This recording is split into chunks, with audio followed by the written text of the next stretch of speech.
और मैंने ये काम किया था, ये आज ज़रूर जा कर के आप करें।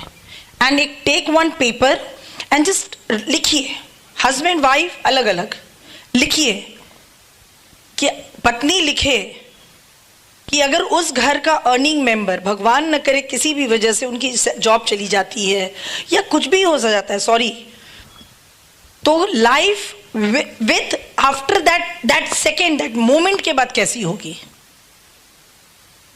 आप स्टार्ट करेंगे बड़ी चीजों से, और जैसे जैसे ये फीलिंग आपके अंदर सिंक इन होगी ना, आपके हाथ कांपने लगेंगे, आप लिख नहीं पाएंगे, ये इनसिक्योरिटी आपको घेर लेगी। बिलीव मी, ये बहुत डरावने वाली चीज है। मैंने देखा है, क्योंकि पापा was one only earning member, lakh lifestyle था। मैं आपको बताऊं कि ऑल ओवर इंडिया में हम कहीं भी जाते थे ना, रेड कारपेट पे हमारा वेलकम होता था। कभी भी ट्रेन में मैंने सफ़र नहीं किया था, मैं पापा के टाइम से ही we were travelling in flight. हमारी लाइफस्टाइल बहुत अच्छी थी। शादी भी हुई ऐसे व्यक्ति से जिसने कभी कंप्लेन करने का मौका ही नहीं दिया, कभी इस बात की कंप्लेन नहीं रही मुझे कि मुझे इस चीज़ की कमी है। शादी भी ऐसे घर में हुई मेरी, तो मैं कॉम्प्रोमाइज़ की लाइफ नहीं जानती थी, तब मैंने ये कहा था, और तब ये डर मुझे सता रहा था। आप किस पोजीशन में हैं, आप जाकर के घर पे सोचिए कि कल अगर अर्निंग जहाँ से आ रही अगर वो रुक जाए, क्योंकि हम जमशेदपुर से हैं, अभी टाटा मोटर्स, टिस्को, जो टाटा स्टील के प्लांट्स हैं, उसमें मैसिव तरीके से लोगों को हटाया जा रहा है, बिकॉज आदमी का जगह रोबो ले रहा है, मशीन्स ले रहे हैं, मैन्युफैक्चरिंग्स कम हो रही है। एवरी डे 2700, 2800, 1700, 2000 लोगों को हटा दिया जा रहा है रातों रात। क्या कभी सोचा है आपने कि अगर आप इस बिजनेस को सीरियसली नहीं करेंगे और ऐसा कुछ हो जाए, आपके साथ ना हो, आपके दुश्मनों के साथ भी ना हो, लेकिन अगर हो जाए तो कल का सूरज कहां से उगेगा। आप जो अपने बच्चों को एक सेकेंड एडजस्ट नहीं करते इन मीटिंग फंक्शंस को अटेंड करने के लिए, आपको क्या लगता है क्या इतने ही लोगों को प्रमोट किया गया था आज का बीबीएस? नो, जो लोग नहीं आए हैं वो वैसे ही कैटेगरी के लोग हैं जो कल की जिनको चिंता नहीं है। Give thousands of thanks to God and give a clapping for yourself कि आप आज हैं यहाँ पे, and at least seriously you are attending this function। लोगों को इतना भी विजन नहीं होता है कि इस बिजनेस को लोग फॉरेन ट्रिप करने वाले, और बड़े शोल्डर्स को शेक करके लोग बोलते हैं कि अरे फॉरेन ट्रिप तो हमारी कंपनी भी देती है, पैसे तो कोई कमी थोड़ी ना है। बट कल क्या होगा ये सोचने वाले कोई नहीं है। मैं आपको बताऊं, रिलेटिव्स, आपको लगता है कि आपके मम्मी पापा, आपके भाई बहन आपके बच्चों का केयर करने वाले हैं? सॉरी माय फ्रेंड्स, मैं किताबी बातें नहीं बता रही हूँ आपको।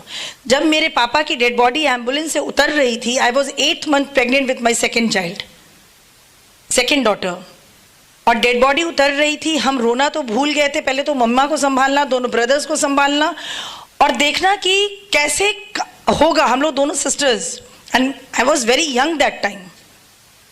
और डेड बॉडी उतरने के बाद जब एम्बुलेंस वाले ने धीरे से एक रिलेटिव के पास, जो वो रिलेटिव थे जो एवरीडे हमारे घर, हमारे कॉलोनी में ही रहते थे और एवरीडे आकर के हमारे घर चाय पीते थे,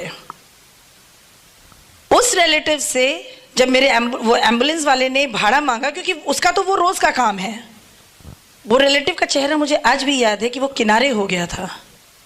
और तब मैं उस 8 month प्रेगनेंसी में उठ करके नीचे से सेकंड फ्लोर पे गई थी, पापा के ही अलमीरा से खोलकर, क्योंकि हमको तो होश ही नहीं था, प्लेन क्रैश हुआ था, डेड बॉडीज पड़े हुए थे, उसमें से पापा को निकाला था, तो हम तो पर्स वर्स थोड़ी था हमारे पास, और पापा के अलमीरा से ही वो उस समय में 300 रुपीज़ 2000 में निकाल करके मैंने एम्बुलेंस वाले को दिया था।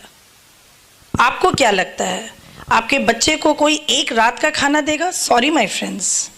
वो प्यार देगा? Sorry my friends. वो सिक्योरिटी देगा? Sorry. So don't make fun of your business.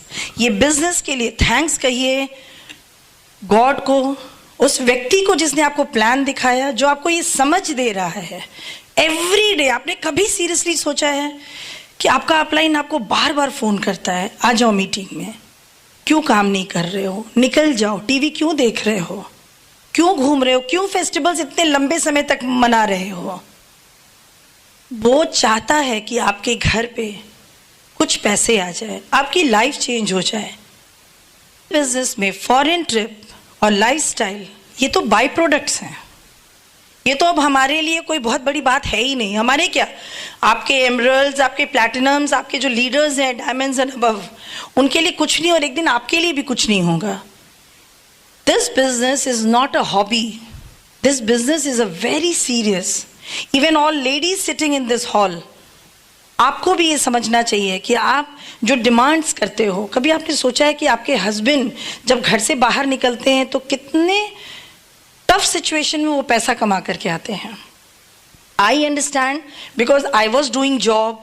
मैं 70 मेल स्टाफ के बीच में 4 वर्किंग लेडी थे हम लोग, और हम लोग देखते थे कि किस तरीके से जब सैलरी हमारे अकाउंट में क्रेडिट होती थी, हम लेडीज़ के अकाउंट में, तो आकर के वो लोग कहते थे कि मैडम आपको तो पैसे का कोई खास अभी ज़रूरत नहीं है, दे दीजिए, वाइफ का ये डिमांड है, आपको अगले महीने की सैलरी में रिटर्न कर देंगे।